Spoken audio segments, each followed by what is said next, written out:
Diri ba? So yun guys. So today is mag-anta guys no. Natay ayuhon sa tuwang motor nga ang daot is bearing. Kawantay mo guys inigahin ninyo nga inig handbrake is mo mangana siya wagol inig handbrake mo wagol. So it means na is guba na siya bearing. Okay. Front bearing diri sa sulod na. Sa namin nga ni klase nga motor. Motostar nga 250cc. So ug mao ninyo ang na imamat karon guys. Dali na sa kay sulbon. Tanawa ko ninyo. So kitang tanan nato ang ligid nino simple ra man kay siya itagdang ligid. So di nato siya i-video kasi simple ra man. So ang ato ang i-video ani saon pag tangtang sa bearing o pagtaod sa bearing. Mo ni ato ang bag-ong kuri-kurion sa 2026. So ato na siya ayun guys. So tanawa ko ninyo kung saan na to pag-install sa tuwang bearing. So let's go. First is tantangon ni siya nga guma rubber. Naman na siya rubber so ato tantangon ni. Muna siya i-doubt guys oh. Tanawa. Lihok na kayo ato ang bearing. Tantangon nato ni guys. Tara. Natangtang na ang kuan. So pwede nato na siya lisdan or taod na same lagi pwede siya itaon. Mao na siya uga kayo way grasa. Uga. So tangtangaw nato ni. Ani. So yun. Ani ang washer.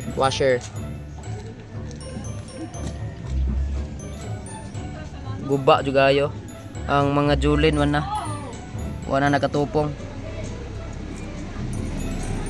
So kuha na ito na una guys before ta magpailis.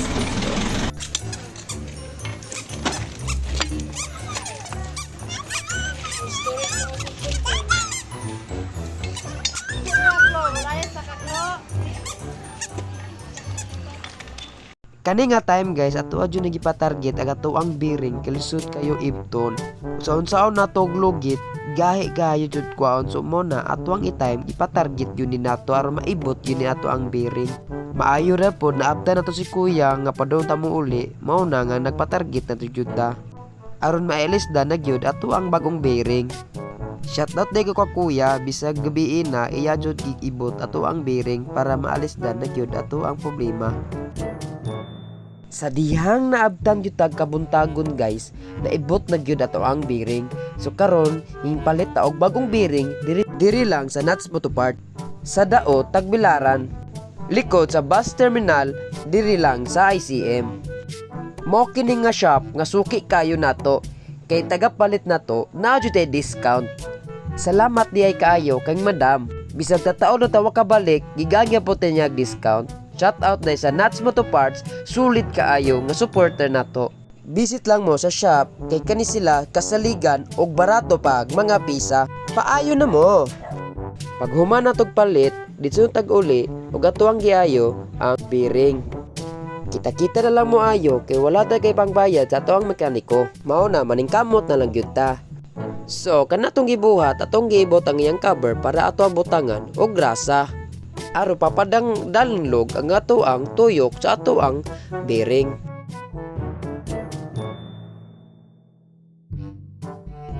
Pag human natog butang sa grasa, atuan na ditso butangan ang iyang cover. Aron dili siya matangtang ang iyang julin. Pag human natog butang sa grasa sa bearing, ato na pod butangan og grasa ang iya ang butanganan. Aron madalang-dangog pod og dili siya maughan sa suod. Mao jud ni makaingon magaguba ang mga bearing. Pagkahuman kana akong gihawiran nakalimot jud ko unsay pangalan gyud ana.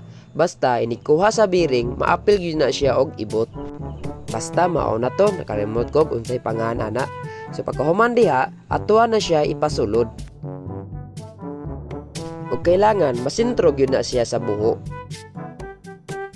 Pag human natog sintro, ditso ibutan nato ang bearing. Pagkahuman mukuha ta og sakit og martelyo para dukdukon ato ang bearing og maduot sa padong sa ilawom. Ato lang hinayon og dukdok para dili maguba ang atuang bagong bearing. Isampak gyud ang bearing kanang matama na sayang stopper. So nahuman na matagtaod sa atuang bearing, ato na pud itaod ang ligid sa atuang atubangan sa motor. Dili-dili po ni basta-basta ang akong gibuhat, kay wala ko'y alalay kining dapita. Mag-antos jud ko ani kay saon taman nagtipid man gyud ta sa ato ang kwarta. Bisag dili ta kahibalo dire, makahibaw na tag-ahat. Di jud ay lalim, magmekaniko. Hugaw kamot pero kwarta pod. So mao na, shout out dai ko sa mga mekaniko. So kaning nga video pahumanan jud ni siya kay tungod nahuman na natataod ato ang bearing. Diri na natutaman ang video. Salamat sa pagpanood. Sana naman nakatunan.